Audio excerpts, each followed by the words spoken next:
We all want things to be just a little bit easier in the garden, right? It's part of why I try to plant things in the fall to overwinter that will start growing on their own in the spring.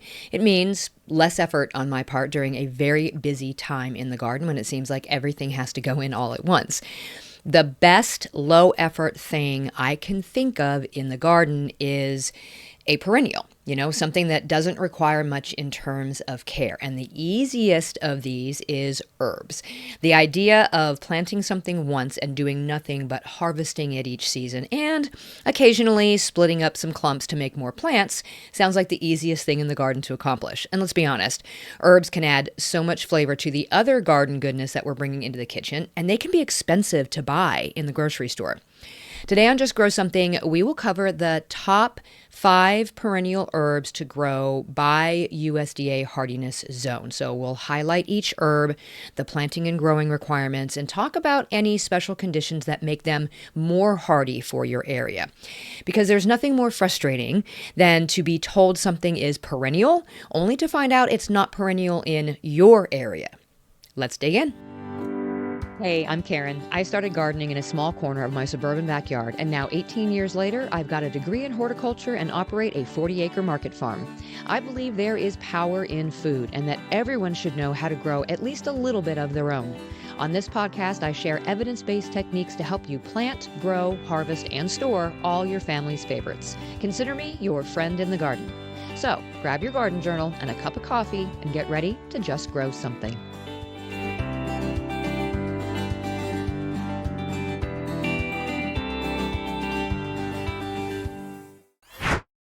Those of you watching on Spotify and YouTube may have noticed the different background.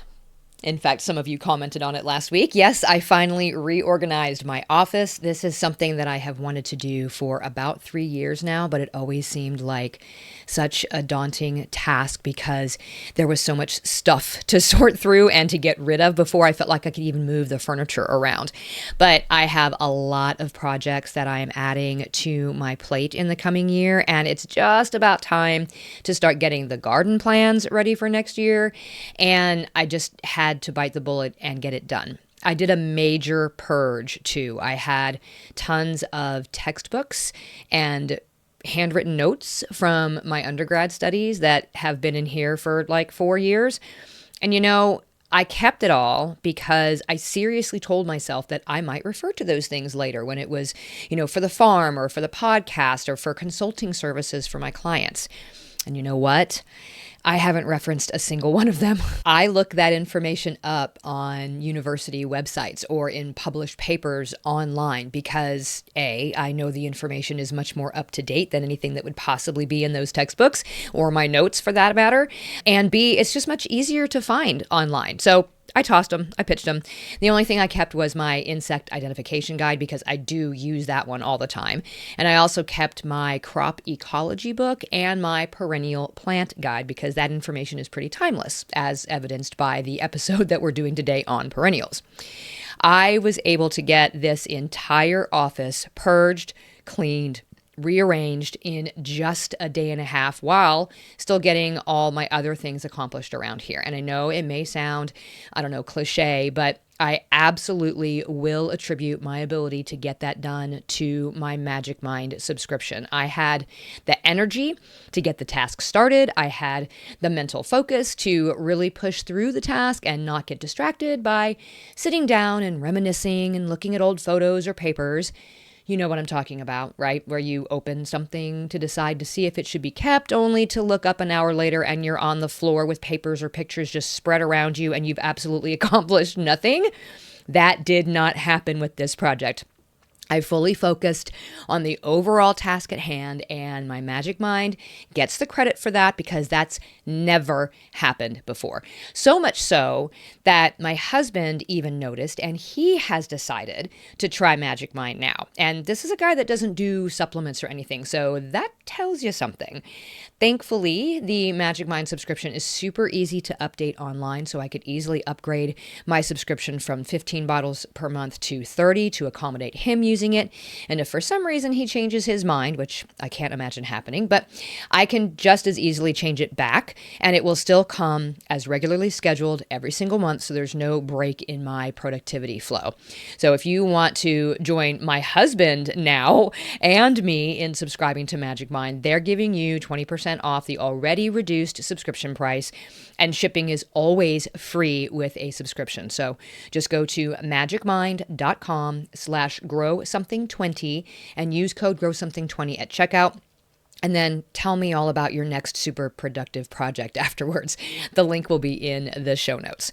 I will also have a link to the gardener's gift guide that I was telling you about last week in the show notes as well. It's still in the beginning stages, so as I get more complete with it, I will absolutely sort of email out the link and the list, but I wanted whatever was available to be posted in time for you to do your first round of holiday shopping.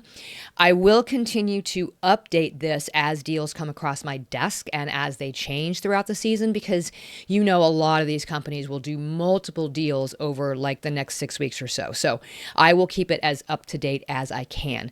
And if there is a particular product or products that you are looking for deals or discounts on, let me know. I'll keep an eye out and I will put those on the list as I find them as well.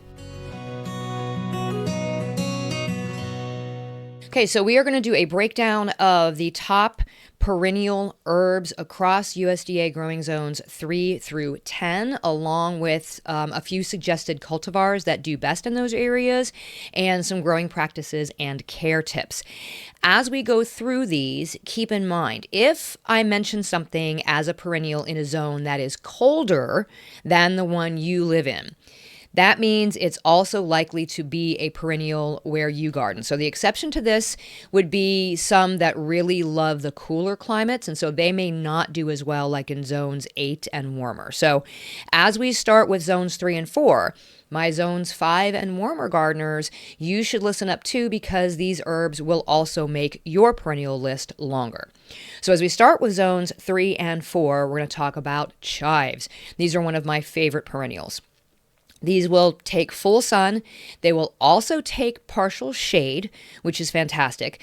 They do prefer well-drained soil, but I will tell you, in my experience, they aren't super, super picky about that unless they are being flooded.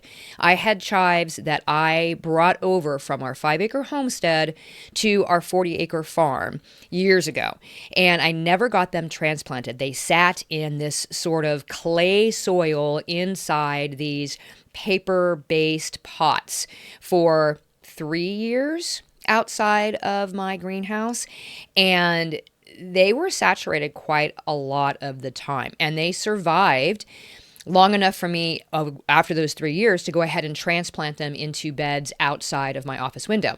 That spot gets part shade, so they did fabulously well there until the drain on my roof, or the gutter outside of my office, started to get backed up, or it was damaged or something. And so there was nothing but water just pouring straight into those beds.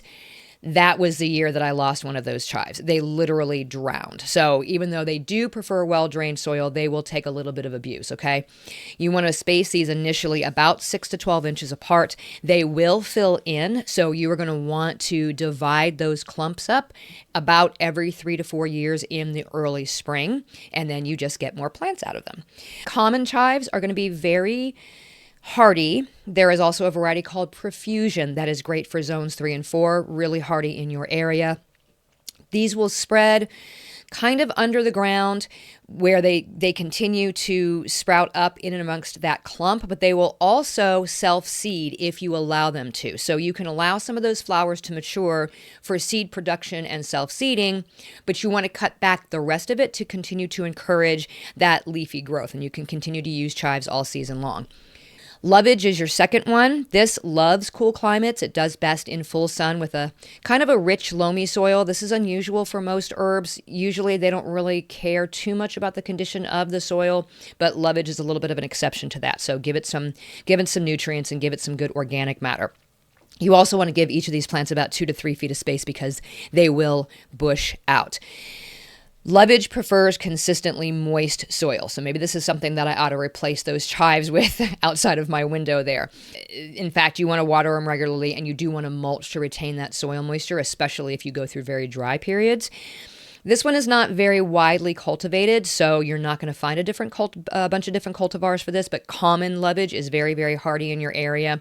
If you're not familiar with lovage, it has a celery-like flavor, so if you're somewhere where your growing season is too short to grow like a full-blown celery, lovage is a really good option for that. You just harvest the leaves and they give you that celery-like flavor. And then once they have flowered, you can cut the stems to the ground and you will get some regrowth off of them as well.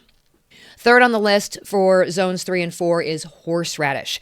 So full sun is ideal for horseradish, although it does tolerate partial shade. It likes a good moist soil. You want to space them about 18 inches apart.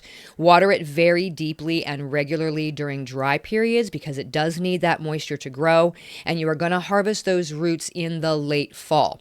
So that's the part that we eat of horseradish is that root or that rhizome. So you're going to harvest some of that, leave the remainder to overwinter for it to be able to come back in the spring. And just common horseradish is what you're looking for.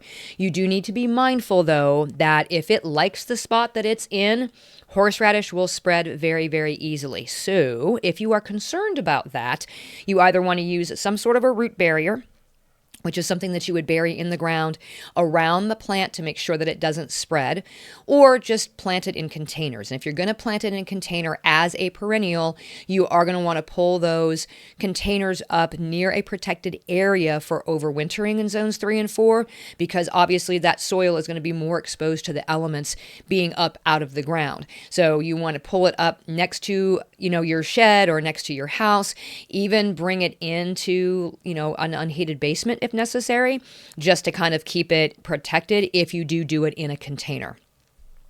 Number 4 is thyme. And this is another one that requires well-drained soil. It does not like its feet wet. As a matter of fact, it prefers those drier conditions. You can space thyme about 6 to 12 inches apart. They will sort of form this small bush. German winter thyme and English thyme are the two that I would recommend in zones 3 and 4 as being the most hardy.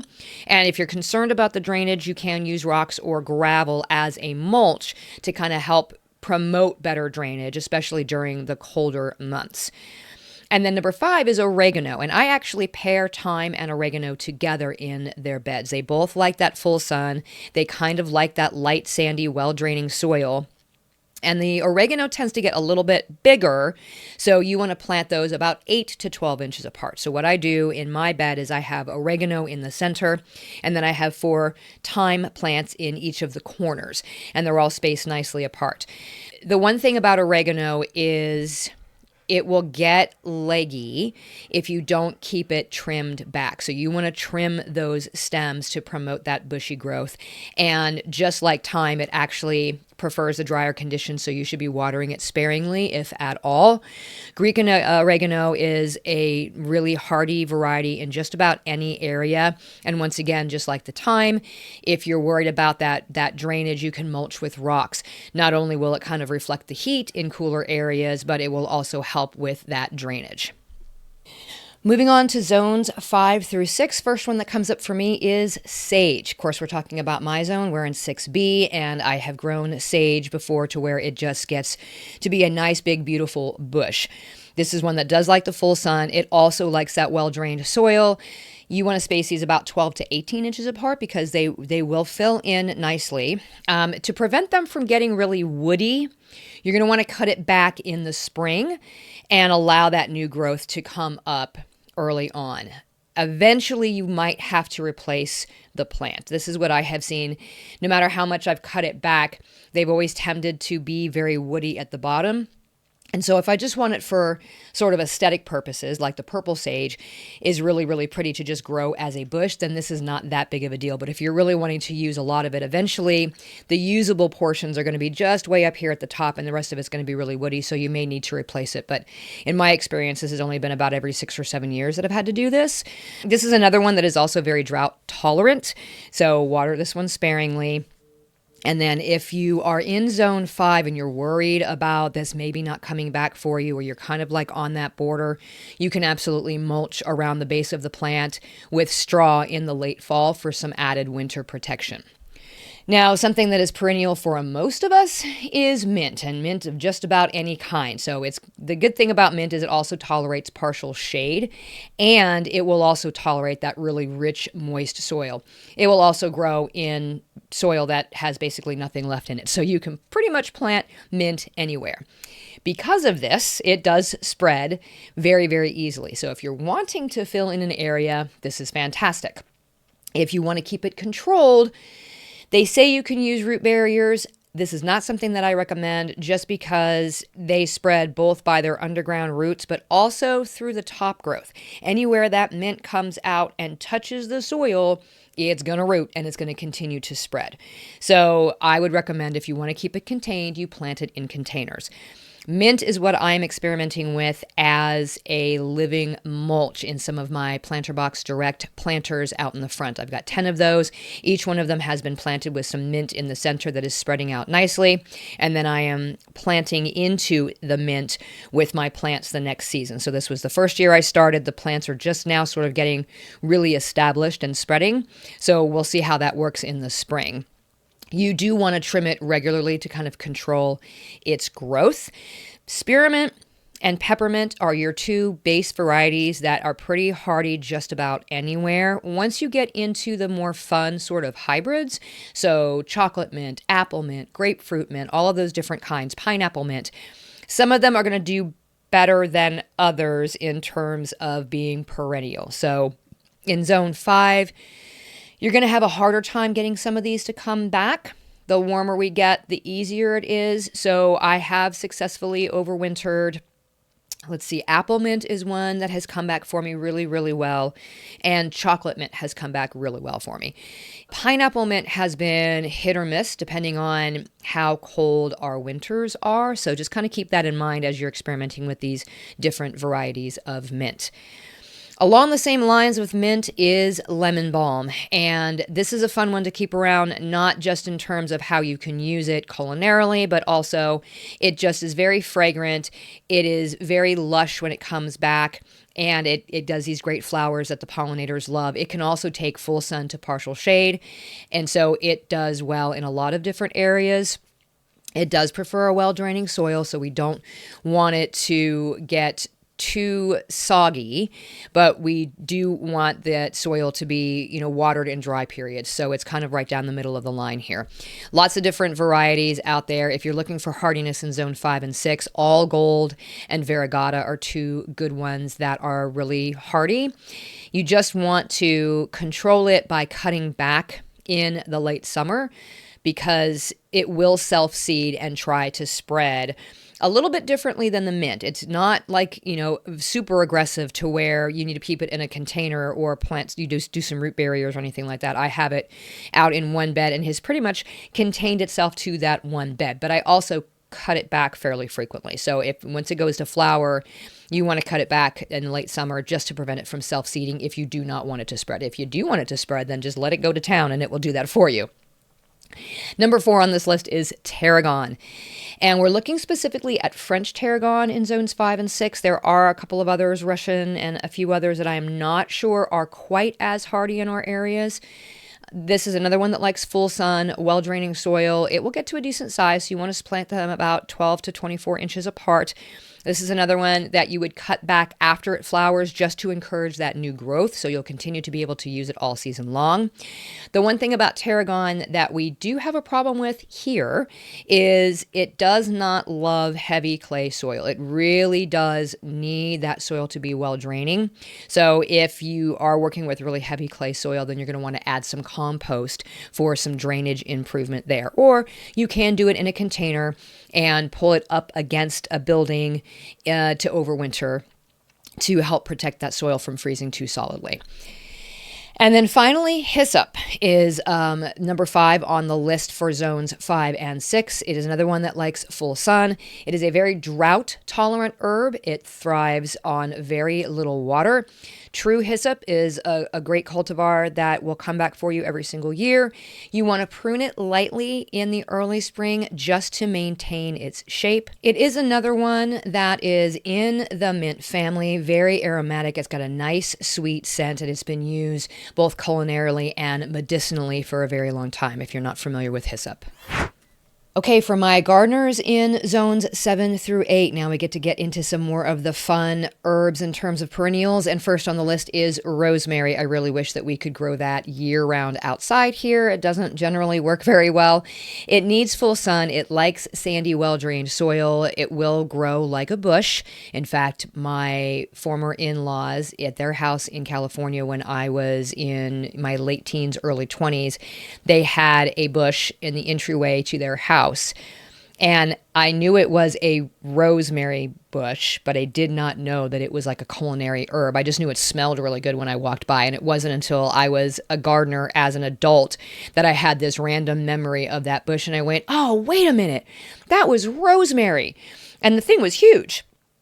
So you're going to want to place these about 3 to 4 feet apart from each other, because once they get settled in, they like to grow, sort of like a hedge, which is fantastic.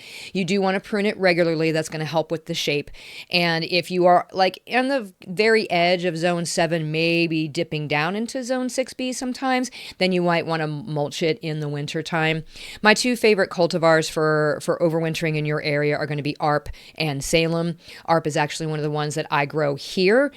Just in terms of making it overwinter, we actually have to bring it indoors because it just doesn't survive our winters here. Although as we get a little bit warmer, we might be getting closer to those surviving, unfortunately.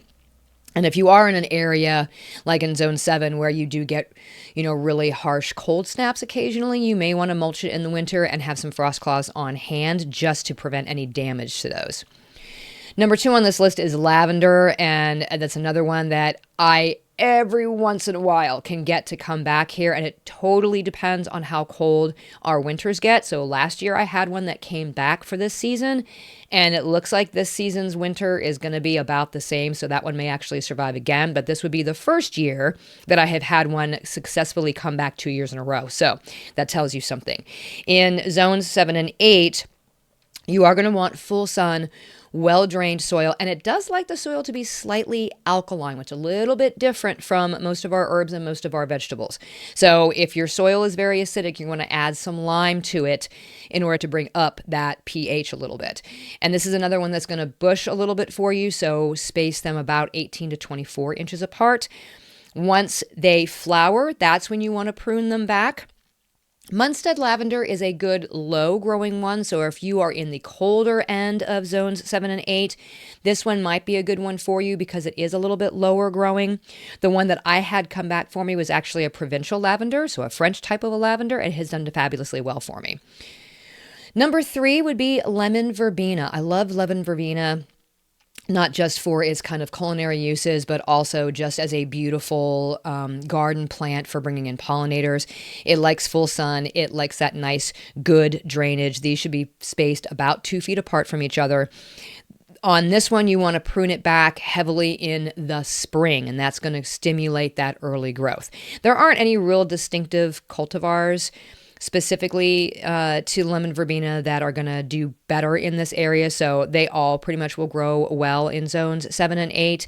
Again, this is one where if you are on the colder end of zone 7, then you might want to mulch it really well in the winter, just in case you get any severe cold. Next on the list for you is a Mexican oregano. This is different from your regular like Greek or Mediterranean or Italian type of oregano. This one actually has more of a citrusy profile, maybe with some hints of licorice. This does well in full sun with a sandy soil. You want to space them about 18 to 24 inches apart. This is one that you would want to prune back after it flowers. Just like the lemon verbena, there aren't any real specific cultivars of this that are going to do better in your area, just your general Mexican oregano. And if you, again, are on that sort of cold side of zone 7, you might want to mulch in the winter time, specifically with gravel, which was going to like reflect some of that heat back up. The cool thing about Mexican oregano is it will thrive in some dry conditions. So if you live somewhere where it tends to dry out at some point during the season, then this is a good option for you. And so is number 5 on our list, which is catnip. Once again, we all know what we can use catnip for in terms of our cats culinarily. But also it's just a really great herb to have in the garden for the pollinators and also for just like the beauty of it. It will take full sun to partial shade, so it will do just fine in those part shade areas. It does like that well-drained soil. It is very drought tolerant, so you want to water it sparingly, actually, or not at all. Common catnip is what you want to plant, and this is another one that you would want to prune after flowering. Not only does that promote the better growth, but it also prevents it from self-seeding because this one is a spreader.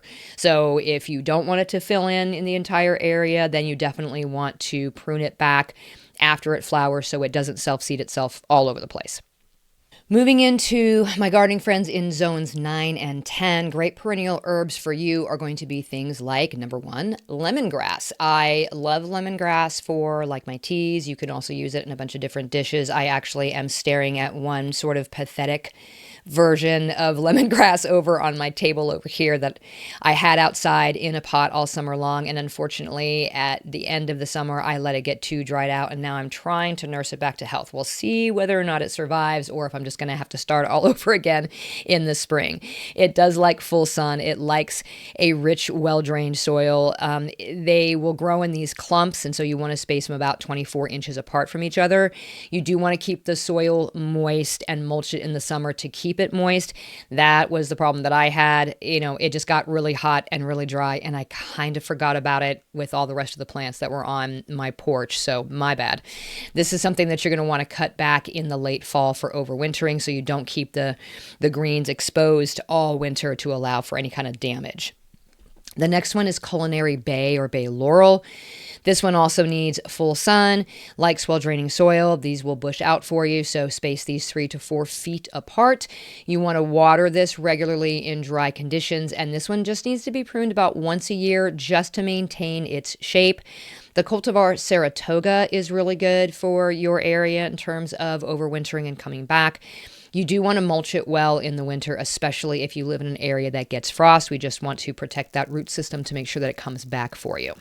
Number 3 on the list of perennial herbs for zones 9 and 10 is Mexican mint marigold. Yes, it's a tagetes like our regular marigolds that we think of in the garden, but it is a little bit different. It's a perennial plant. It's native to Mexico and to Central America. It's been used as a medicinal plant and as a culinary herb. The leaves kind of smell like tarragon with little hints of anise. So this is a good one for a full sun and sandy, well-drained soil area.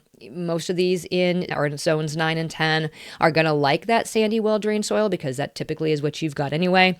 You want to space these plants about 12 inches apart. This is one that gets pruned after flowering, not to worry about it spreading, but basically to kind of help it keep a bushy growth habit. There aren't very many widely differentiated cultivars on this one, so just look for Mexican mint marigold. You do want to keep the soil moderately moist during the growing season to help it be its best little plant. The fourth one is epazote. This is a Central American herb. It's got a very pungent flavor. It does have medicinal properties. It's used a lot in Mexican dishes. This is another one that likes those full sun, sandy, well-drained soil. You sensing a theme here? Yeah. These plants should be spaced about 12 to 18 inches apart. Once they are established, they are very, very hardy. You can actually don't really need to water them very much. So these are another one that are good for kind of drought conditions. You want to harvest the younger leaves for the best flavor and, just kind of trim it to kind of maintain its shape. And then finally, marjoram. Marjoram is a bit different in terms of flavor than our regular oregano, even though they are both in the same species. Full sun, light sandy soil, you know the drill. You want to space plants about 12 inches apart. This is another one that you want to water sparingly and trim regularly because it will kind of tend to get a little wild in its growth habit. So if you just keep trimming it back, number one, that's going to encourage the growth, but it's also going to kind of keep it, and maintain a nice shape. Sweet marjoram would be my favorite for overwintering in this area. And if you're worried about it not getting the best drainage in terms of your soil, then you can use gravel or sand as a mulch to kind of enhance that soil drainage. Now, just because something wasn't on the list doesn't mean it's not a perennial in your area. I just picked some of the most popular ones or the ones that I think that would do best in each of these areas. It also doesn't mean that something's not a candidate to overwinter indoors. Like I said, in my area, it can be tough to overwinter rosemary and lavender. So those are often brought indoors for the winter. The same goes for bay laurel. If you really want something to overwinter because it got big and beautiful during the growing season and you just can't bear to part with it, there are a few tips for overwintering herbs in pots indoors. Just keep in mind that not all herbs transition well indoors. Some of the annuals like basil that really prefer consistent warmth might actually struggle when you bring them in. So if it's your first time overwintering herbs, try to focus on things that are going to be the more hardy perennials in most areas. So thyme, oregano, and even marjoram, rosemary, chives, and mint. These herbs are much more adaptable to indoor conditions. I will say that if you can start them in pots and keep them in pots and just bring them in and out, then that's going to be your best bet. You can try annual herbs like basil if you, number one, keep it cut back during the wintertime while it's inside, and number two, you provide it with the warmth and the light that it really needs. So I'm not discouraging you from trying, just know that it's going to take a little bit more effort on your part to keep it going. Other annuals to try to overwinter indoors would be dill, so long as it was grown in a pot outdoors, because it's got a really long taproot, so it's not going to take very well to being transplanted. But if you start it in a pot and you can bring it in, then you might be able to keep that going. And chervil, which actually does pretty well in indirect light situations, so it may do well in a home that doesn't have great windows with lots of light. If this is something that you're going to try to dig up out of the garden to bring indoors for the winter, you want to do this before your first frost hits. Dig up those herbs and kind of inspect those roots. Trim off any of the damaged or excessively long roots. This is going to promote some fresh growth once you get it potted up. So just use some fresh potting soil and some clean pots with some nice good drainage holes and pot it up the way that you would normally transplant any other plant. You do want to try to prevent introducing any outdoor buggies into your house. So what I generally do is I use Elm Dirt's Shield, and I will pot up the plant outside, or if it's already in the pot, I keep it outside. I will spray it down thoroughly and then give it a couple of days to just sit. Try to make sure that everything is dead and gone. And then I will spray it down really well with the hose to knock off anything extra, and then sort of let it air dry outside before I bring it into the house. That way I am sure that I am not bringing in anything with the plant. Once they're inside, most herbs need at least 6 to 8 hours of light per day to thrive. They will survive on 4 to 6 hours. So the difference will be whether you intend to really use them over the winter time at all, or if you just want them to kind of sit in stasis and hang on until you move them outside. So if your natural light isn't sufficient enough for this, then you might consider using grow lights. You know, LED grow lights have gotten very inexpensive and very convenient in terms of being able to just pop them into pots, or, you know, maybe place a strip under a shelf somewhere. So that should be an option for you if you really want to kind of maintain really healthy herbs indoors. And then finally, you just want to manage the watering and the humidity. Our indoor environments, especially in the wintertime in cooler areas, can tend to be much more on the dry side if we're, heating the house constantly. So you want to keep the soil slightly moist, but you don't want them waterlogged. Herbs do not like having their feet wet, and they can be prone to root rot if you keep them in soggy soil. So this is not a situation where I would say to bottom water them. You actually do want them to dry out just a little bit at the bottom between waterings. But in order to increase the humidity around them, you can either take a spray bottle and just mist them occasionally, or you can place a tray of water with pebbles in it nearby, and that will naturally sort of humidify the area around the plants. And you can also group all of these plants together. That's going to create sort of a little micro humid environment that's going to benefit each one of the plants. No matter what you do, perennial herbs, whether you are keeping them outside or you bringing them in, can actually just liven up our dishes throughout the winter time if we are able to go ahead and continue using them. The other thing is, if you can keep them outside and you have things that come back every single year, it just makes life so much easier. It is one less thing that you have to put on your to-do list in the spring when you have so much else going on in the garden. So I absolutely encourage you, look for herbs that might be perennial in your area. Use this list as a guide. And just remember, if you look on the plant tag and it says it's a perennial, make sure it's a perennial in your area. Until next time, my gardening friends, keep on cultivating that dream garden, and we'll talk again soon. Thanks for listening to another episode of the Just Grow Something podcast. For more information about today's topic and to find all the ways you can get in touch with me or support the show, go to justgrowsomethingpodcast.com. Until next time, my gardening friends, keep learning and keep growing.